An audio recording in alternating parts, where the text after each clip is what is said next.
Molly and Ben Oberg, Meyer Produce. Good morning, guys. Good morning. We're going to talk today. You guys got your own local farm going on, kind of a small farm. Tell me about that. Yeah, we started our farm. Well, I've always worked for the guy for quite a few years, and we started out we just bought it off of him three years ago. This is our third summer running it. So who's the guy? Tell me who. Jeff Meyer. Okay. And now, and how do you know Jeff? How do you guys know Jeff? Other than working for him. Well, yeah, it's through work. I've worked for him probably off and on for 10, 12 years, ever since I was, like 12. Mm-hmm. Are you guys from around this area? Yeah, I'm from Villa Grove. Okay, excellent. And so what kind of crops do we find out at your farm? Lots of different things. Yeah, lots of a big variety of pretty much all like the vegetables. Except sweet corn. Everybody always asks, do you sweet corn? No, we actually don't grow sweet corn. Is there a reason you don't do sweet corn? Is it just because everybody else does, or is it? We don't really actually have the space for it. We have so many other diverse things going on that we don't have the space to do a consistent planting of it throughout the summer. So. And other people do such a good job of it. We'll let them do it. Sure. So as far as diversity goes, what kind of crops do we have? So. Yeah, like all your peppers, eggplant, tomatoes, and in there's lots of different varieties of stuff. Like the peppers will be like all the different types of bell peppers and like the hot peppers, and the tomatoes will have cherry tomatoes with 3 or 4 different varieties of cherry tomatoes. Lots of different. We have Asian and Italian eggplants and that. Yeah. And we do a lot of different fruits, too. So we do melons and berries, and we have a 5-acre orchard. So we do, peaches, apples, apricots, plums. Pears, yeah. What got you interested into doing this? I guess working for Jeff, and then bringing her along. I mean, was this a joint thing that you were going to do this, or was this kind of worked out that way, didn't it? It has worked out that way, but I think I sort of dragged Molly into it because she married me, and so then she started to help. But my family has always come from like a farming background. My dad's from Nebraska, and they did a little bit farming, but it never worked out for them, so they had to basically move and change jobs. And then my mother is from England, and my grandparents have a farm there. So I always wanted to get into farming, but it's a pretty impossible thing to do as a young person because land is just ridiculously expensive. Sure. And to be like a big row crop farmer, you'd have to have a lot of land to make money. Whereas the small vegetables, you can do it on 20. I mean, we make a living on 20 acres, 25 acres. So where do we? So making a living. Obviously, you're selling this stuff. Where do we find it? Where can we find your crops?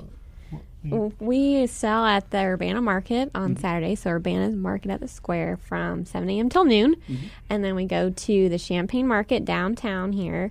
Let's see, that's Tuesday afternoons, 3:30 to 6:30. The Tuesday afternoon one is a lot smaller. It's very quaint. It's really family friendly. We have a small space there.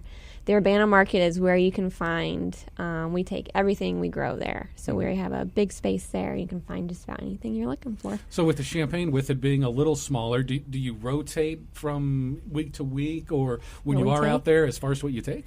We try and take the staples. Okay. So like your tomatoes, cherry tomatoes, and then people love fruit at that market for some reason. So we try and take a good variety of fruit there. So you can always find that on Tuesdays. We're talking with Molly and Ben Oberg. They're with Meyer Produce. That name is familiar to people, but you're not associated with the grocery store. No, that's right. We tell everybody, no, we're not Meyers. We're Meyer. And not to, not that we're going to badmouth the big stores, but why do you think that it's important that people, when they are looking for produce and crops, they should be going to the farmers markets, to these local growers, before they hit those stores? Why do you think that's important? I think the biggest thing is that when you buy from us, you're supporting directly, like it's direct access to the farmer. Whereas like from the store, it's all there's third parties involved and all that, and the money doesn't go directly to the farmer. So you're supporting.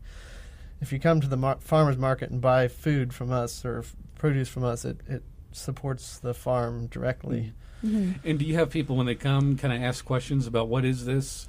Do they ask questions about recipes, how to prepare it, how to do that? Yeah. And that's another aspect to come into the farmer's market? Yeah. If there's something fresh in season, you're like, oh my goodness, I don't know how to cook this. We'll try and answer that as best as we can. Also, out of everything that you grow, so there's a diversity there. Mm-hmm. Any particular ones that are kind of your favorites to grow, or we any? love growing fruit. Mm-hmm. I think we like pretty much everything we sell except for eggplant. But the first thing that comes on, like the first tomato of the year, the first cherry tomato, the first peach, the first apple, those are always the best things. Mm-hmm. Is the first thing that you get.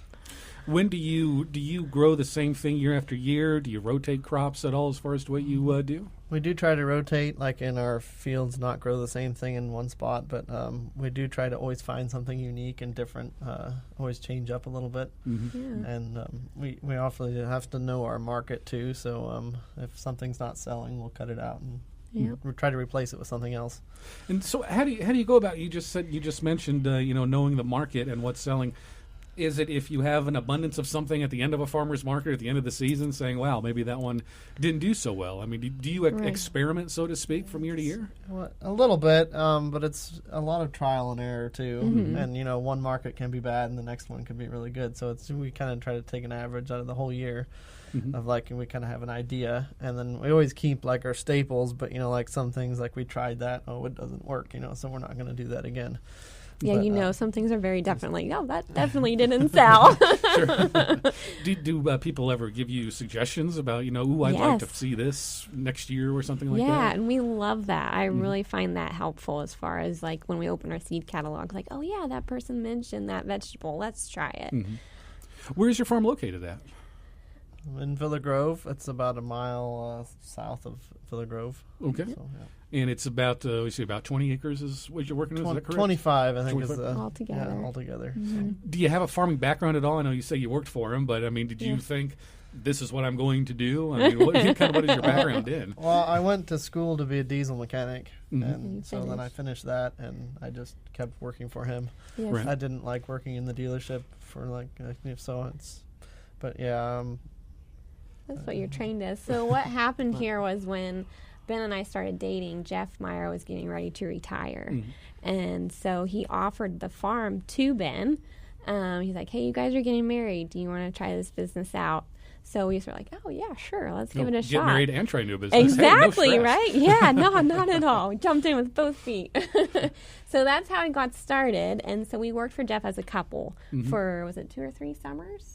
I think. Yeah, I think so. And then, so then he sold us the business, and this is our 3rd season then. Yeah. And so far enjoying it? This is what you guys do full time? Yeah. I mean, so there's always things that are stressful in farming and just in the job in general, but we do enjoy being our own bosses and being outside. Like today, it's beautiful outside, So enjoy that.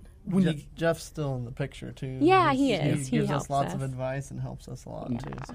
When you get towards the end of the season and, even during the off season, what are you doing? Is it a lot of research for next season, or is over the winter? When there's not stuff growing, what are you doing? Catch up on sleep.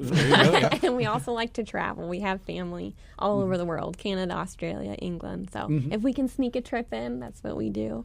Mm-hmm. And we do some planning. Usually, it's all about December, January. We should be doing more planning, but it's sort of like the time is just get done with everything.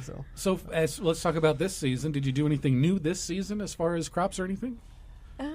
We tried a few new different varieties of cherry tomatoes, and those they're okay. But I think the most exciting thing for us this year is we're growing a yellow seedless watermelon. Okay. So you cut that baby open, and it's bright yellow inside, and they're really good. And does it have a watermelon flavor to it? I mean, it does. How does it vary at all from our regular pink watermelon? No, the texture is the same, and the flavor is very similar. It was hilarious last night. We went to dinner at Ben's mom and dad's place, and they had a fruit salad on the table, and there were strawberries in there and cantaloupe and honeydew, and there was this chunked up yellow stuff. I'm like, oh, that's got to be pineapple. And I took a bite. I'm like, this isn't the texture of pineapple. What is it? And Ben's like, oh, that's the yellow watermelon. Molly and Ben Oberg, Meyer Produce. Their farm is in Villa Grove, not to be confused with the chain store Meyer. You can find their crops at the Urbana Farmers Market, also the Champaign Farmers Market. Guys, thanks for coming in today. Thanks for having us. Thanks for having us.